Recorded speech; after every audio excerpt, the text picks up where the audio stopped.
ప్రజలారా, ప్రజాస్వామికవాదులారా, అందరికీ నమస్కారం. ఈరోజు కాళేశ్వరం ప్రాజెక్టులో భాగమైన మేడిగడ్డ బ్యారేజ్ అవుతుందో అందులో పూర్తిగా పగుళ్ళొచ్చి 11 పిల్లర్స్ పగుళ్ళొచ్చి వీక్ అయిపోయింది. ఈ ప్రాజెక్టు నిర్మాణానికి 3,625 కోట్ల పైచిలుకు ఖర్చు అయింది. అందులో పూర్తిగా 3,200 కోట్ల రూపాయలు అవినీతిమయమైంది. ఇందులో 32 మంది ఉద్యోగస్తులది, రాజకీయ నాయకులది పాత్ర ఉంది. ఒక ప్రాజెక్టు నిర్మాణం చేస్తున్నప్పుడు ఎంతో నాణ్యతతోని భావితరాలకు కూడా ఉపయోగపడే విధంగా చేయాల్సిన బాధ్యత ప్రభుత్వాలపై ఉంది. సరైన పర్యవేక్షణ లేకపోవడం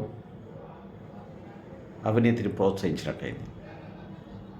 కాబట్టి ప్రజాధనాన్ని దుర్వినియోగం చేసిన అధికారులపై, సంబంధిత మంత్రిపై క్రిమినల్ కేసులు నమోదు చేసి అట్టి డబ్బును ప్రభుత్వ ఖజానాకు రికవరీ చేయాల్సిన బాధ్యత కొత్తగా ఏర్పడ్డ కాంగ్రెస్ పార్టీ ప్రభుత్వంపై ఉంది. ఎందుకంటే కాంగ్రెస్ పార్టీ ప్రభుత్వం చిత్తశుద్ధితో నిజాయితీగా పనిచేస్తూ ఉంది. ఈ పరిస్థితుల్లో గత ప్రభుత్వంలో జరిగిన అవినీతిపై ఏదైతే విచారణ జరుగుతూ ఉందో, ఇప్పుడు పూర్తిగా విజిలెన్స్ డిపార్ట్మెంట్ నివేదిక తయారు చేసింది. ఏదైతే విచారణ నివేదికలో 3,200 కోట్లు ఉచితంగా అవినీతిమయం, దుబారమయం అయిపోయిందని చెప్పి నివేదికలు తయారు చేశాయి. ఆ నివేదికలు అందిన వెంటనే సంబంధిత మంత్రిపై, ఆ శాఖలో పనిచేసిన ఏదైతే 32 మంది అధికారులని విజిలెన్స్ డిపార్ట్మెంట్ పేర్కొంటుందో వారిపై చట్టపరమైన చర్యలు తీసుకుని అట్టి డబ్బును రికవరీ చేయాల్సిన బాధ్యత ప్రభుత్వం మీద ఉంది. ఈ రీతిగా రికవరీ చేసి క్రిమినల్ కేసు నమోదు చేస్తే కొత్త ప్రభుత్వం లోపల ఉన్న మంత్రులకు, అధికారులకు కూడా ఒక భయము, భక్తి ఏర్పడుతుందనేది నా అభిప్రాయం. నూతన ప్రభుత్వంలో ముఖ్యమంత్రి కానీ, మంత్రులు కానీ సునిశ్చిత పరిశీలనతోని, బాధ్యతతోని వాళ్ళు వ్యవహరిస్తున్న తీరు అభినందనీయం. అవినీతిని కనుక నివారించగలిగితే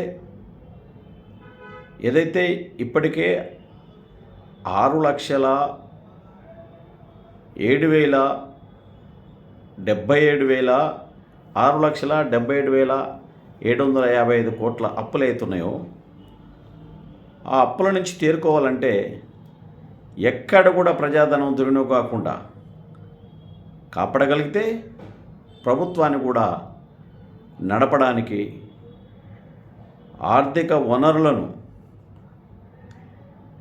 ఖర్చు పెట్టాల్సింది ఏదైతే ఉందో ఆ ఖర్చు పెట్టింది సద్వినియోగం చేసే విధంగా నైపుణ్యతతో కూడిన పని విధానం కనుక పర్యవేక్షణలో చేస్తే తప్పకుండా ప్రజా ఖజానాను సేవ్ చేసినట్టు అవుతుంది. కాబట్టి రాష్ట్ర ముఖ్యమంత్రి గౌరవ రేవంత్ రెడ్డి గారికి ఏదైతే కాళేశ్వరం ప్రాజెక్టులో భాగమైన మేడిగడ్డ ప్రాజెక్టు, ఒక్క మేడిగడ్డ ప్రాజెక్టులోనే సుమారుగా 3,200 కోట్ల రూపాయలు అవినీతిమయమైందని చెప్పి విజిలెన్స్ నివేదికలు పేర్కొంటూ ఉన్నాయి. కాబట్టి ప్రభుత్వం చిత్తశుద్ధి నెరవేర్చాలంటే తప్పకుండా ఆనాటి మంత్రిపై, ఆ ఉన్నతాధికారులపై చర్యలు తీసుకోవాల్సిందిగా రాష్ట్ర ప్రభుత్వానికి విజ్ఞప్తి చేస్తూ ఉన్నాం. Thank you. నమస్కారం.